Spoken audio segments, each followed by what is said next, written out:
Welcome to mom's diary by Ramya. ఈ రోజు వీడియోలోని పిల్లలు ఇష్టంగా తినేలా వారానికి సరిపడా టిఫిన్ బాక్స్ రెసిపీస్ ని షేర్ చేస్తున్నానండి. ఈ రెసిపీస్ అన్నిట్లో కూడా ఫైబర్, ప్రోటీన్ ఎక్కువగా ఉండి పిల్లల ఎదుగుదలకు ఉపయోగపడతాయి. ఇంకా లేట్ చేయకుండా వీడియోని అయితే చూసేద్దామండి. ఫస్ట్ రెసిపీని చాలా సింపుల్ గా మన ఇంట్లో ఉండే ఇడ్లీ పిండి, దోశ పిండితో చేసుకోవచ్చండి. నేను ఇక్కడ ఇడ్లీ పిండి తీసుకున్నాను. ఇడ్లీ పిండిలో సాల్ట్, కొద్దిగా వాటర్ వేసి కలిపేశాక ఈ బౌల్ ని పక్కన పెట్టేసుకుందాము. ఇప్పుడు వెజిటబుల్ చాపర్ తీసుకుని అందులో ఒక ఉల్లిపాయ, ఒక క్యారెట్ తో పాటు సగం క్యాప్సికం వేసాక ప్రోటీన్ కోసం ఇక్కడ నేను నానబెట్టిన పెసల్ని యూజ్ చేస్తున్నానండి. ఒకవేళ పెసలు పిల్లలు తినడానికి ఇష్టపడకపోతే పన్నీర్ ని కూడా యూజ్ చేసుకోవచ్చు. పెసల్ని ఒక పావు కప్పు వేసేసాక కొద్దిగా కొత్తిమీర కూడా వేసేసుకుందాము. ఇందులో వేసిన వెజిటబుల్స్ అన్ని కూడా చాలా చిన్నగా ఫైన్ గా చాప్ చేసేసుకుందాము. ఇలా ఫైన్ గా చాపర్ లో కట్ అయిపోయాక వీటిని బౌల్ లోకి వేసేసుకుందామండి. ఇంకొంచెం టేస్ట్ కోసం ఇందులో రుచికి సరిపడా సాల్ట్, మిరియాల పొడితో పాటు కొద్దిగా నువ్వులు కూడా స్ప్రింకిల్ చేసేసి అన్ని బాగా కలిసేలా కలిపేసుకుందామండి. ఇందులో మనకి నచ్చిన మసాలాలు యూస్ చేయొచ్చండి. కారం, చాట్ మసాలాతో పాటు ఆరిగానో లేదంటే పిజ్జా సీజనింగ్ ఇలా యూస్ చేసుకోవచ్చు. సాల్ట్, మిరియాల పొడి వేసి అంతా కలిపేసాక స్టవ్ మీద శాండ్విచ్ మేకర్ పెట్టుకుని కొద్దిగా ఆయిల్ లేదంటే నెయ్యి వేసాక దీంట్లో ఇడ్లీ పిండి లేదంటే దోశ పిండి వేసుకుని శాండ్విచ్ మేకర్ అంతా వచ్చేలా స్ప్రెడ్ చేశాక ఇందాక మనం రెడీ చేసి పక్కన పెట్టుకున్న స్టఫింగ్ అంతా కూడా కొద్దిగా వేసేసుకోవాలి. ఇలా పిండి మీద అంతా కూడా ఒక లేయర్ వచ్చేలా వేసేసాక దీని మీద కావాలంటే చీజ్ స్లైస్ కూడా పెట్టుకోవచ్చండి. ఇలా స్టఫింగ్ పెట్టేశాక దాని మీద మళ్ళీ బ్యాటర్ వేసేసుకొని స్టఫింగ్ అంతా కూడా కనిపించకుండా బ్యాటర్ తోటి వీడియోలో చూపిస్తున్నట్టు కవర్ చేసేసుకోవాలి. దీని మీద కొద్దిగా ఆయిల్ వేసుకుని శాండ్విచ్ మేకర్ ని క్లోజ్ చేసుకుని మీడియం ఫ్లేమ్ లో రెండు వైపులా టర్న్ చేసుకుంటూ బ్యాటర్ అంతా కూడా ఇలా రంగు వచ్చేంత వరకు ఫ్రై చేసుకోవాలి. మీడియం ఫ్లేమ్ లో బాగా ఫ్రై చేసుకుని ఇలా రెడీ అయిన శాండ్విచ్ ని కొద్దిగా చల్లారాక మనకి నచ్చిన సైజ్ లో పీసెస్ గా కట్ చేసేసుకుని బాక్స్ లో పెట్టేయొచ్చండి. పిల్లలకి కూడా చూడటానికి డిఫరెంట్ గా ఉంటుంది. ఇలా అన్నిటిని పీసెస్ గా కట్ చేసేసాక ఈ రోజు బాక్స్ లోని ఇడ్లీ పిండితో చేసుకున్న శాండ్విచ్ బైట్స్ తో పాటు హాఫ్ గా కట్ చేసిన ఆరెంజెస్ ని కూడా పెట్టేశాను. అలా సింపుల్ గా డిఫరెంట్ గా ఫస్ట్ డే బాక్స్ అయితే రెడీ అయిపోయింది. ఇంకా సెకండ్ బాక్స్ రెసిపీని ఇన్స్టెంట్ గా తక్కువ టైంలో చేసేసుకోవచ్చండి. బౌల్ తీసుకుని అందులో అరకప్పు పన్నీర్ ని మ్యాష్ చేసి వేసేసాక ఈ రెసిపీ కోసం నేను బ్రోకలీని యూజ్ చేస్తున్నానండి. ఒకవేళ బ్రోకలీ అందుబాటులో లేకపోయినా సరే లేదంటే పిల్లలకి నచ్చకపోయినా సరే స్కిప్ చేసేయచ్చు.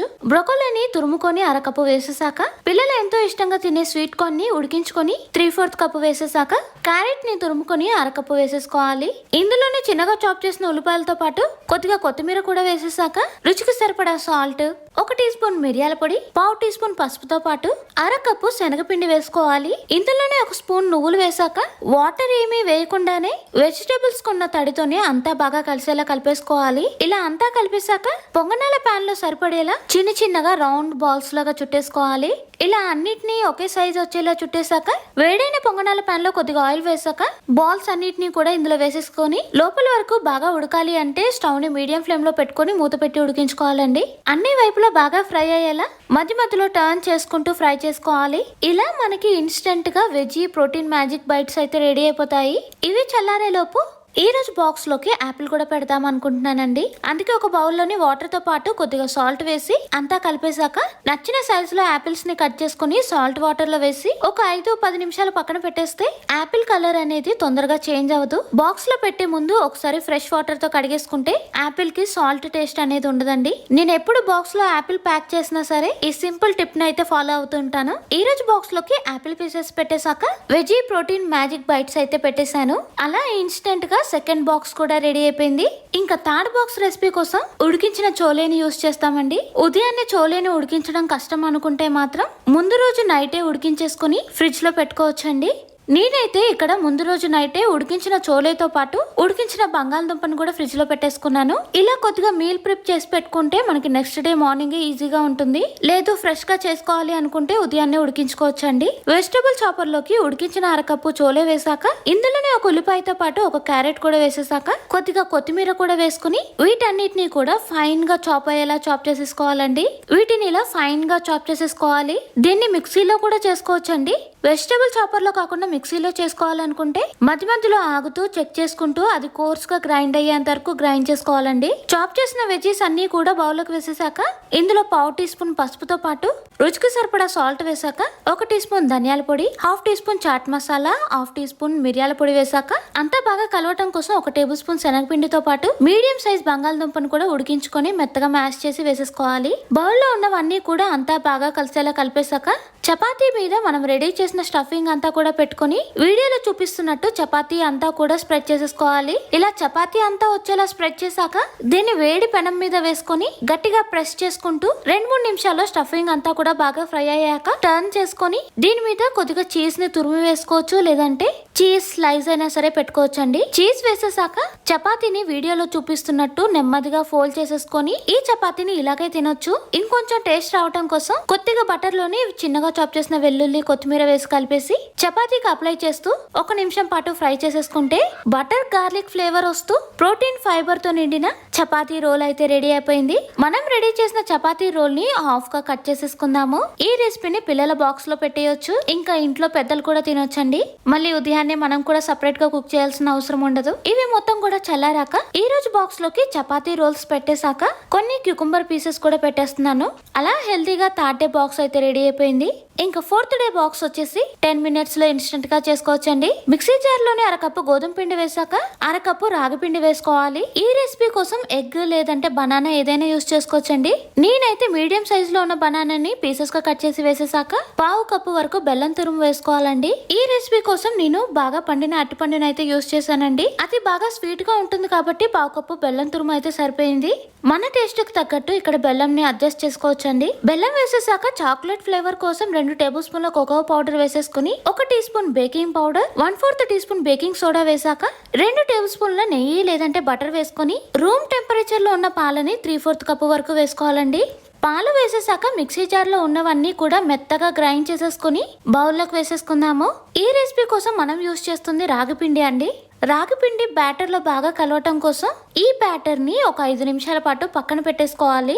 బౌల్ మీద మూత పెట్టి ఒక 5 నిమిషాల పాటు పక్కన పెట్టేశాక బ్యాటర్ కన్సిస్టెన్సీ వీడియోలో చూపిస్తున్నట్టు కాకుండా ఇంకా థిక్గా అనిపిస్తే 2-3 టేబుల్ స్పూన్ల పాలని యాడ్ చేసుకోవచ్చండి. ఈ కన్సిస్టెన్సీలో ఉంది కాబట్టి పాన్ మీద లైట్ గా నెయ్యిని అప్లై చేసుకుని పాన్ కేక్ బ్యాటర్ ని కొద్దిగా వేసుకుంటూ పాన్ అంతా స్ప్రెడ్ చేసుకుని మనకి నచ్చిన సైజ్ లో పాన్ కేక్స్ చేసుకోవచ్చండి. పాన్ కేక్స్ ఎప్పుడు చేసినా సరే స్టవ్ ని మీడియం టు లో అడ్జస్ట్ చేసుకోవాలి, లేదంటే బయట అంతా బాగా ఫ్రై అయ్యి లోపల అంతా కూడా సరిగా ఉడకదు. అలా కొద్దిగా నెయ్యిని వేసుకుని ఒక సైడ్ ఫ్రై అయ్యాక టర్న్ చేసుకుని రెండో సైడ్ కూడా కుక్ చేసుకుంటే రాగి బనానా పాన్ కేక్ అయితే రెడీ అయిపోతుంది. నేను చేసిన బ్యాటర్ తోటి 2 పిల్లలకి సరిపడేలా 2 బాక్స్ లోకి పాన్ కేక్స్ అయితే వచ్చేసాయి.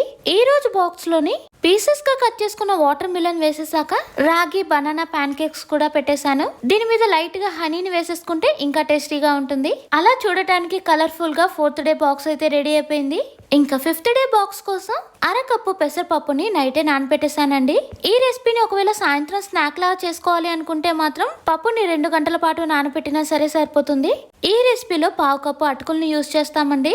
ఉదయాన్నే అటుకుల్లో వాటర్ వేసి ఒక 10 నిమిషాల పాటు నానబెట్టేసుకుంటే అటుకులంతా కూడా బాగా నానిపోతాయి. మిక్సీ జార్ తీసుకొని అందులో నానబెట్టిన పెసరపప్పుతో పాటు 10 నిమిషాల పాటు నానబెట్టిన అటుకులంతా కూడా వేసేసాక నచ్చితే నానబెట్టిన 4-5 బాదం కూడా వేసేసుకుని పచ్చిమిర్చితో పాటు 1 ఇంచు అల్లంతో పాటు కొద్దిగా జీలకర్ర వేసాక రుచికి సరిపడా సాల్ట్ 1/2 టీ స్పూన్ పసుపు వేసుకుని 2 నుండి 4 టేబుల్ స్పూన్ల వరకు వాటర్ వేసి మెత్తగా గ్రైండ్ చేసేసుకుంటే బ్యాటర్ కన్సిస్టెన్సీ ఇడ్లీ బ్యాటర్ లా ఉండాలండి. మరి దోసపిండి బ్యాటర్ లా ఉన్నా సరే అది ఉడకటానికి చాలా టైం పట్టేస్తుంది. ఇడ్లీ పిండి బ్యాటర్ కన్సిస్టెన్సీ వచ్చేలా గ్రైండ్ చేసేసాక ఈ బౌల్ ని పక్కన పెట్టేసుకొని వేరే చిన్న బౌల్ తీసుకొని అందులో మ్యాష్ చేసిన పన్నీర్ ని 1/2 కప్పు వేసాక 2 టేబుల్ స్పూన్ల చొప్పున ఉల్లిపాయలు క్యారెట్ తురుముతో పాటు క్యాప్సికం కూడా వేసేసుకుని నచ్చితే 2 టేబుల్ స్పూన్ల సొరకాయ తురుము కొద్దిగా కొత్తిమీర వేసాక సాల్ట్ తో పాటు ఇక్కడ కొద్దిగా రెడ్ చిల్లీ ఫ్లేక్స్ వేస్తున్నానండి. రెడ్ చిల్లీ ఫ్లేక్స్ కి బదులుగా మిరియాల పొడి కూడా వేసుకుని అంతా కలిసేలా కలిపేసుకోవచ్చు. ఇలా అంతా కలిపేశాక వేడిగా ఉన్న పెనం మీద స్టిక్స్ ని పెట్టుకుని కొద్దిగా ఆయిల్ తో పాటు నువ్వులు కూడా స్ప్రింకిల్ చేసుకుని రెడీ చేసిన బ్యాటర్ ని వీడియోలో చూపిస్తున్నట్టు కొద్దిగా వేసుకుంటూ రౌండ్ గా స్ప్రెడ్ చేసేసుకోవాలి. నేను ఇక్కడ స్టిక్స్ ని ముందే పెట్టేశానండి. బ్యాటర్ వేసిన తర్వాత కూడా స్టిక్స్ పెట్టుకోవచ్చు.